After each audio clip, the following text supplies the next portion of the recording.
Our reliance on technology has never been greater. However, it's also exposed the deep inequities that exist when it comes to issues of access and affordability. What can and should technology leaders do to bridge this gap in the short and long term?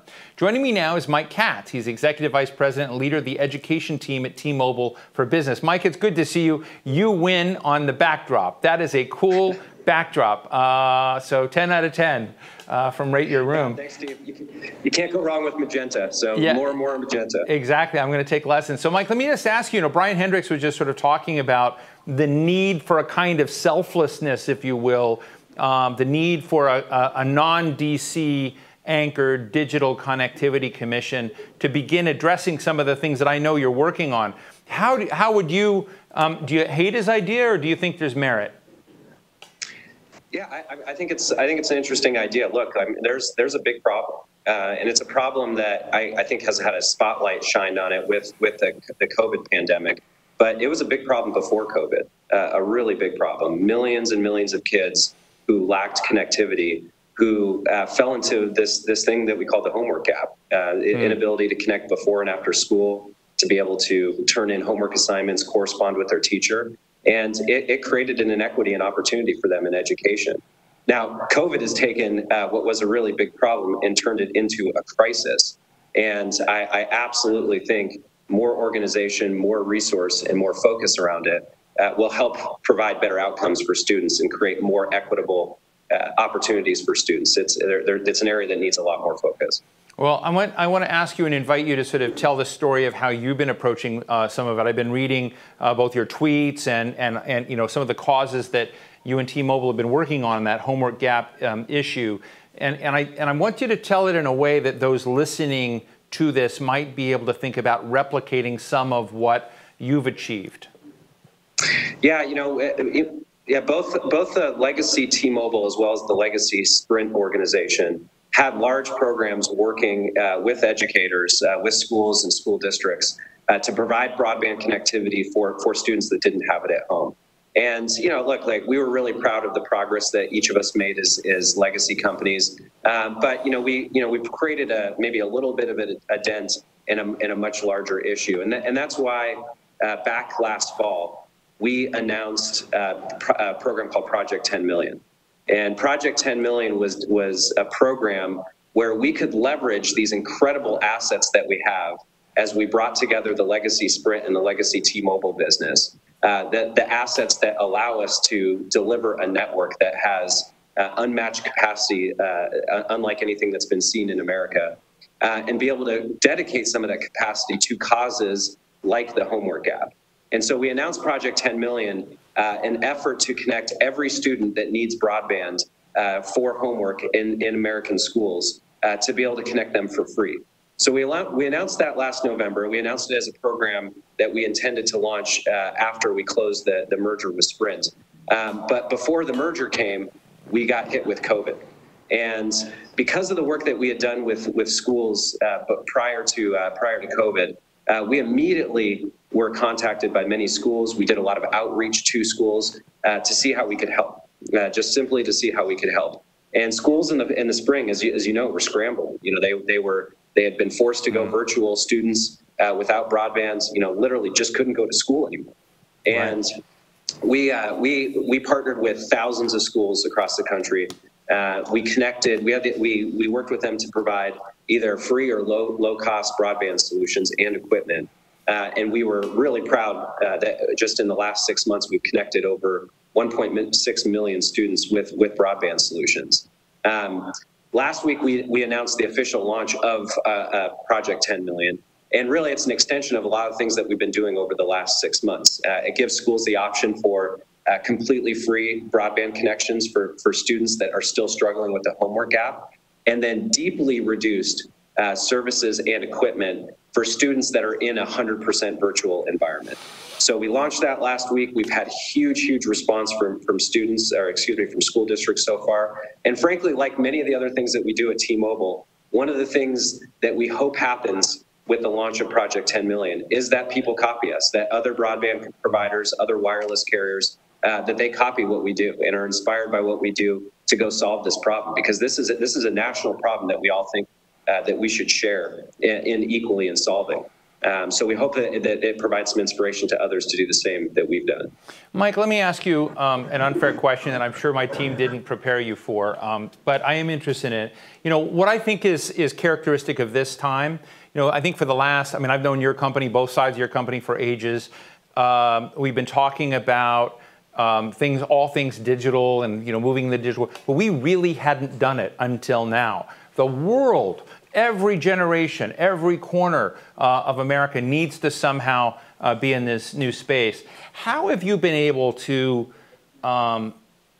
do the kind of philanthropic things you're doing, but also on the business side, kind of assure trust, deal with, there are a lot of vulnerabilities out there. Right now I see the big crisis in America is over trust. So when you kind of look at this new platform, you look at the stuff you're drawing people into, you're talking about 10 million in students coming on. Are there things that you've learned in the practice of all of this that have helped to kind of secure this as a trusted environment rather than one that people feel is wobbly, shaky, and even dangerous? Yeah, it's a great question. And I think there are definitely a few things that we've learned.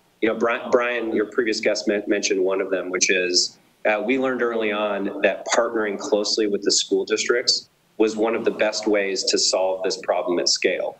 And one of the big reasons that Brian mentioned is the school districts have the best information on who the students are that need broadband solutions. They also have the best information on what the equipment needs are of individual students, because the situation, even at the same school, oftentimes is different. You have some students that have no connectivity and no endpoints.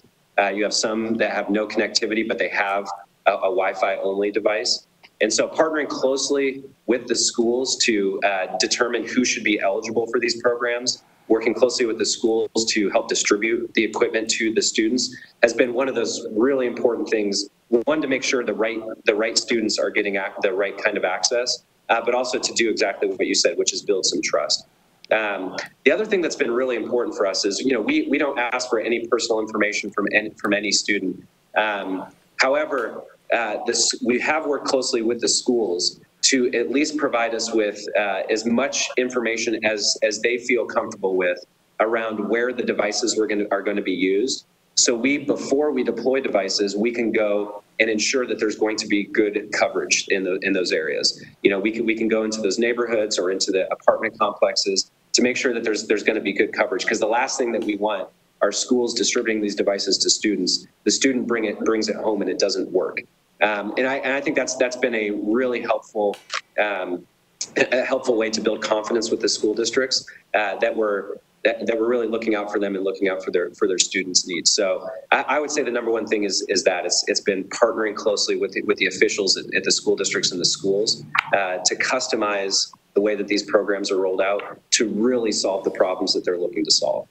So, Mike, just in closing, just in quick shot, as I sit mesmerized and probably hypnotized by your backdrop, I know you're a carrier, not you're a carrier, but that T-Mobile's a carrier of other content. But you get insights into cool content that works. Have you kind of talked to schools or anyone in the education world right now about how to amp up? And earlier today we had this incredible rap video that this teacher in Georgia put together to kind of inspire their students to kind of embrace online education. Do you have any insights into cool content and how stodgy educational books can become more palatable in the online environment?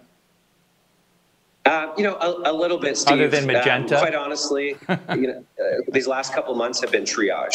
It's been like, let's just make sure kids have connectivity so that they can do their classwork. We have moved a little bit into some of the content space with partners.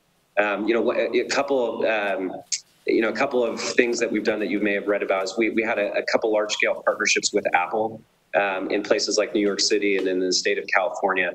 And as we partnered to roll iPads out to school districts, one of the things that we did with Apple was provide some extensive training across a suite of applications and content that they could use to, maybe improve, streamline, optimize the virtual classroom experience. So that's probably the biggest and best example so far. But one of the things that I'm really optimistic about And look, like COVID's been awful. It's been, one of the biggest tragedies I think of our lifetime. One of the only things that like simultaneously everybody in the world is experiencing at the same time.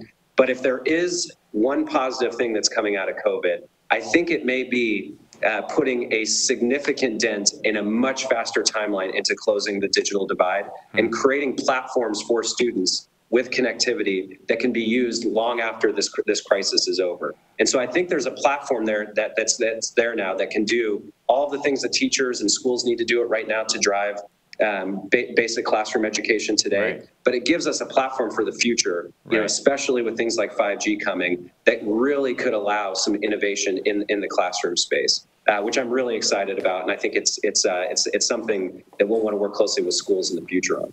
Well, Mike Katz, Executive Vice President of T-Mobile for Business, thank you so much for joining us today, sharing your thoughts, and I hope you'll come back with another cool backdrop one of these days. Yeah, thank you, Steve. I'll have the radio waves coming out of my head again. Awesome. Great. Thank you.